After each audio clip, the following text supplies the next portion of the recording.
Hello, everyone, and welcome to another Saturday Golden Liberty broadcast.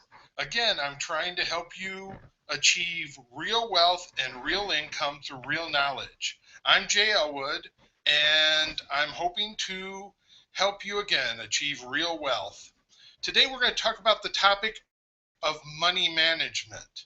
Before you can invest, you must learn to control your money. It's a very important principle. Either you control your money or your money will control you. So, one of the things about investing is before you start investing, you must have control of your basic expenses.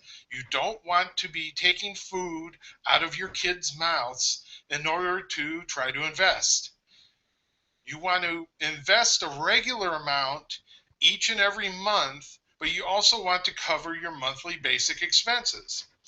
The way you can do that is by using a money control method. There's two methods I really like. Method number one was come up by a gentleman named Dave Ramsey, and some of you around the world can catch him locally on your local radio stations. I don't agree with everything he says. I don't agree with everything anyone says, but he does have some really good points. Another person that can help you with money control, has a money control system, is a man named T. Harv Eker. I went to his Millionaire Mind Institute last year and I learned his system and found out that it works very well. Today, I'm going to talk more about the Dave Ramsey method, and next week we'll learn about the T. Harv Eker method. The Dave Ramsey method is best for people who have debt. And the amount of debt I'm talking about is if you have more than $10,000 in debt that doesn't include your home mortgage, meaning credit cards, student loans, personal loans, your car loan. If that adds up to more than $10,000, no matter how much money you make, it's going to be a drag on any money control system you have.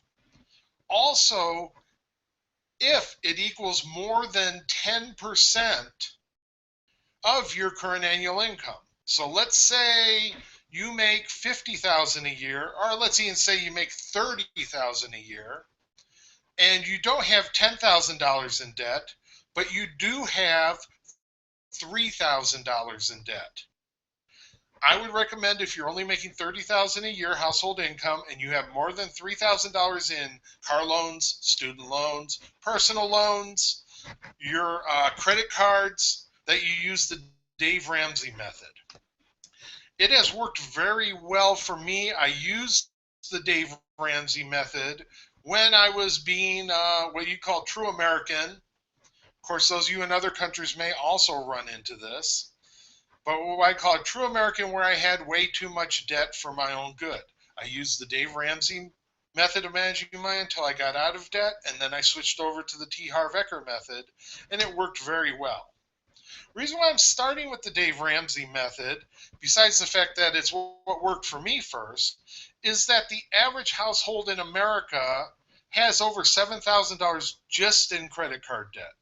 That doesn't include student loan debt, doesn't include automobile loan debt. The average household in America doesn't make $70,000. So I'm guessing that the majority of people in America, and it may be true in other countries also, for those of you watching in other countries, need to start with the Dave Ramsey method because they owe more than 10% of their household income in debt.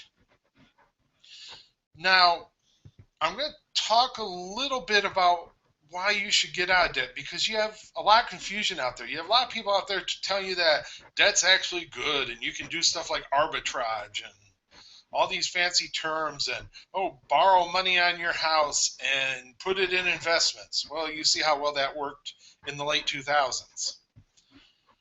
I like to study Chinese philosophy, and there's one of the great ancient philosophers, a gentleman named Sun Tzu. Sun Tzu was one of the probably maybe greatest generals of all time, at least the greatest generals of all time that actually was written about. He actually was able to defend a very tiny province of China from the much larger province of Qin, which is where the name China comes from. And he did it successfully for many years, even though he was greatly outnumbered due to his excellent strategy and techniques. And one of the things he said was that using one part of your enemy's food and supplies is more important than using 10 parts of your own food and supplies. Your enemy's food and supplies is actually more valuable to you if you can manage to capture them and use them. I'll update what he's saying and say that with debt, it's kind of the same thing. Each dollar in debt that you pay down is equal to $10 that you save or invest. And here's why. When you pay down your debt, you're getting a guaranteed rate of return on that money. Whatever the interest rate is in the contract for your student loan, for your car debt, for your credit card debt, you know you are getting that rate of return guaranteed for every dollar of debt you knock off of that balance. Very important. Another thing is, for every dollar you pay of debt, you are diminishing your risk greatly. As long as you owe someone something, they can call you, they can hassle you. If you default, they could eventually sue you. They really own your income rather than you owning your income. Think about that for a second. Anytime you owe money to someone, if you go to work or you have a business or you earn some passive income, you're really not making that income yourself. You're making it for them until that debt is paid off. The other thing is the diminished hassle. For each debt payment you have, besides the fact they could hassle you if you go into default pretty seriously, you have to keep track of it. You have to make a payment on it each month. You have to account for it somehow in your system. Imagine if you have 4 or 5 debts and you get rid of those. That's 4 or 5 less places each month that you have to track where your money is going. All of a sudden, all your money is coming to one spot, to you. And then you pay some bills out of it and you have the rest to invest. Doesn't that sound like a much simpler life? I know for me, I love it. It is just so simple that I only pay a handful of utility bills each month, and I buy food, and then the rest of my money I do whatever I want with. The other part of it is each debt you have, that regular payment on that debt takes away from your monthly cash flow. Imagine, just say it's something that seems small to you, a $20, say a $20 payment or even a $50 payment. That's all of a sudden money that belongs to them. Therefore, you cannot allocate it the way you want it. Imagine if you get rid of that $50 payment and put the $50 in investments instead. That means you're putting $600 more a year in investments. Over the course of 8 to 10 years, that can easily become $12,000, $15,000, $20,000. If you can learn the techniques I'm going to teach you later and also make income off of that, then that's the difference over the course of 8 or 10 years of having an extra $1,000 or $2,000 coming in each year, as compared to, instead, as soon as it comes in, you write a check, put it in an envelope, send it off to someone, and it's gone. Because it belongs to them, not to you. So those 4 main reasons are why I say each dollar you pay off in debt equals $10 you save or invest. So let's talk about Dave Ramsey's system. Dave Ramsey asks you to do what he calls 7 baby steps. You go 1 step at a time. And let's see if I can get my technology to work properly so I can show them to you. That way you can freeze it and look at it and that type of stuff, and then I'll go over them. Okay, we'll go this way a little. There's step 1, 2, 3. And here's step 4, 5, 6, and 7.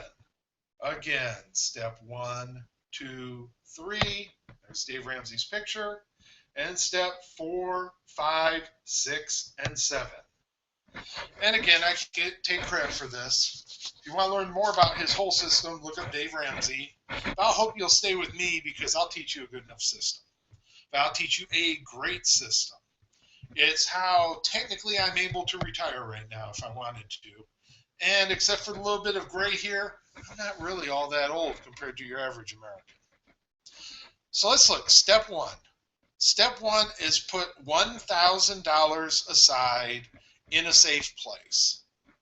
He likes to call it an emergency fund. I like to call it a contingency fund. The point between that $1,000 is you don't ever, ever, ever spend it unless you can absolutely not figure out another way to get by without spending it. The $1,000 for when you get that weird flat tire, or I don't know, the water heater goes out, or just this unexpected bill, unexpected trip to the emergency room with the $200 copay. Hopefully you're well insured. And that's what the $1,000 is for. You keep that someplace like a credit union, or actually I'm at the financial point now where I just keep the $1,000 in a safe place at home. So $1,000 to handle the emergency so that you don't have to pull out the credit card again and go into debt to pay this odd $100, $200, $300 bill that comes up. The step number 2 is he has pay off all debt with what he calls a debt snowball, and actually other people have called it that. The debt snowball is where you start with your smallest debt and you hit it, and you hit it hard.